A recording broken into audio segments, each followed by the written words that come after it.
Oleh karena kemurahan Tuhan, ku ada sampai hari ini. Dalam nama Bapa dan Putra dan Roh Kudus, amin. Shalom, berjumpa lagi dengan saya pada perenungan hari ini, tanggal 16 Juni 2020. Perenungan hari ini saya ambil tema, haruslah kamu menjadi sempurna.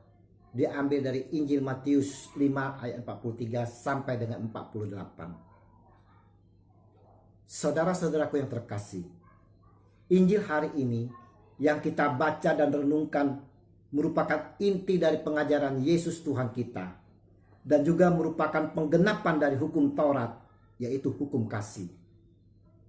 Hukum kasih yang diajarkan Yesus berbeda dengan yang diajarkan dunia.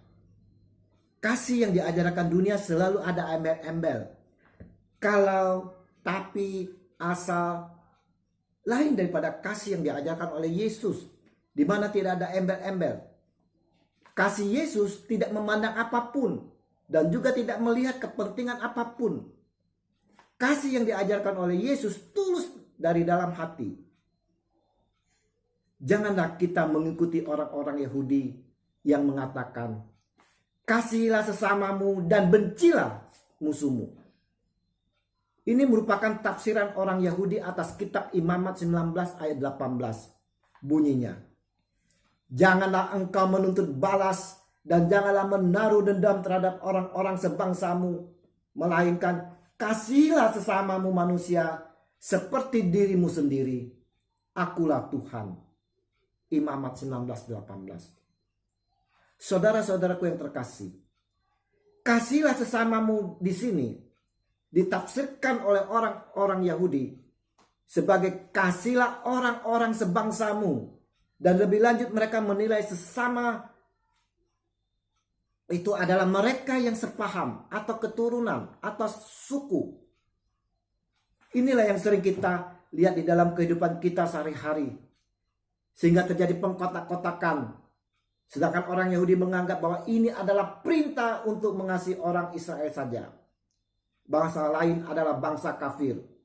Untuk itu tidak perlu dikasihi. Bahkan mereka harus dibenci, dikucili, bahkan diperangi.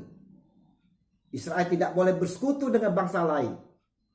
Dan harus menjaga kemurniannya bangsa mereka sendiri. Saudara-saudaraku, sadarkah kita bahwa kita juga bersikap seperti orang-orang Yahudi, mengkotak-kotakkan diri berdasarkan suku budaya. Kita dapat melihat di dalam kehidupan kita ada kelompok Jawa, kelompok Batak, Minahasa dan sebagainya. Tetapi Yesus sang guru kita telah datang dan membawa ajaran kasih yang baru. Kata Yesus, tetapi aku berkata kepadamu, kasihilah musuhmu dan berdoalah bagi mereka yang menganiaya kamu. Ayat 44. Yesus mau kita sebagai pengikutnya harus mengasihi sesama, sekalipun itu musuh kita yang telah menganiaya kita. Mengasihi mereka yang berbeda suku dan budaya dengan kita, karena kita semua adalah satu. Pertanyaannya, saudara-saudaraku yang terkasih, mengapa kita harus mengasihi sesama, bahkan musuh kita, sekalipun yang telah membuat kita menderita? Juga kepada mereka yang berbeda dengan kita. Allah Bapa sendiri telah menunjukkan belas kasih-Nya terlebih dahulu dengan tanpa membeda-bedakan. Kepada penjahat yang bertobat pun dikasihinya. Kasih Allah Bapa telah dinyatakan melalui putranya Yesus Tuhan kita, yang mana rela menderita, disiksa, didera, bahkan dicambuk dan puncaknya tergantung di kayu salib. Itu semua Yesus lakukan demi kita semua orang berdosa.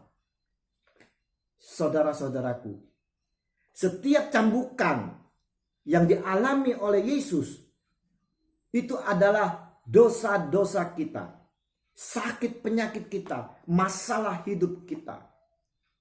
Semuanya Yesus tanggung demi kita agar kita terbebas dari semuanya itu. Bahkan di saat kesesakan menahan derita, Yesus sempat berdoa bagi mereka yang telah melakukannya atas dirinya.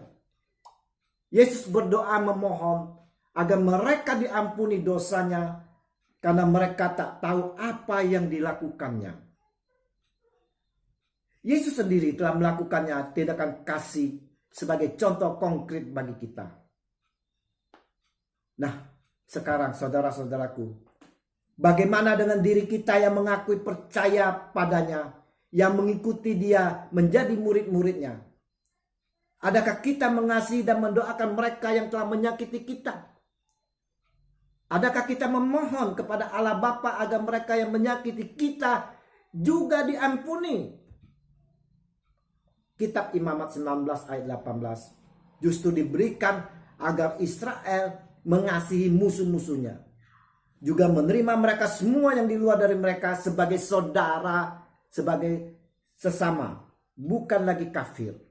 Inilah penekanan yang Tuhan Yesus berikan pada perenungan dalam Injil hari ini. Pertanyaannya, bagaimanakah caranya mengasihi orang yang membenci kita, menyakiti kita? Dan cara apakah kita harus menunjukkan cinta kasih kita itu? Ya, dengan cara yang tulus, sabar, dan mengarahkan hati kepada Kristus, bukan diri sendiri.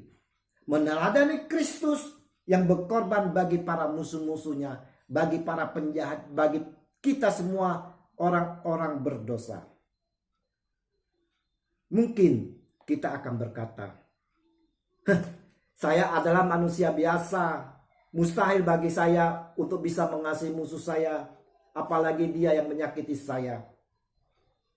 Saudara-saudaraku, Alkitab mengatakan, haruslah kamu sempurna sama seperti Bapamu yang di surga adalah sempurna. Ayat 48. Mustahilkah? Tentu tidak. Karena status kita adalah anak-anak Allah, mewarisi sifat dan karakternya.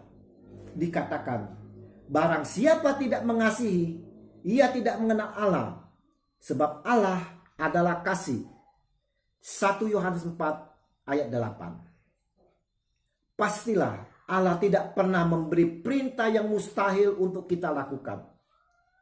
Menjadi sempurna bukan tergantung pada usaha kita, tetapi tergantung pada siapakah kita, asalkan kita mau terus bertumbuh di dalam Dia.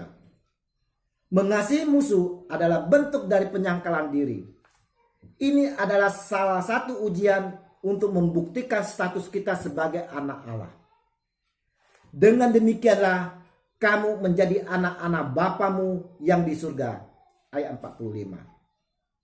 Saudara-saudaraku, hari ini Yesus mau dari kita semua, saya dan saudara, yang telah menerima Dia sebagai juru selamat, menerima Dia sebagai Tuhan, harus dapat mengikuti apa yang telah dilakukan Yesus sang guru kita, Yesus Tuhan kita. Yesus mau kita dapat menebarkan kasih yang agape tanpa ada embel-embel. Yesus mau dari kita semua, saya dan saudara, menerima musuh kita sebagai saudara, mengasihi dan berdoa baginya. Maka damai sejahtera dari Yesus Kristus Tuhan kita senantiasa menghidupi dalam kehidupan kita. Demi Kristus pengantara kami. Amin. Dalam nama Bapa, Putra, dan Roh Kudus. Amin. Shalom.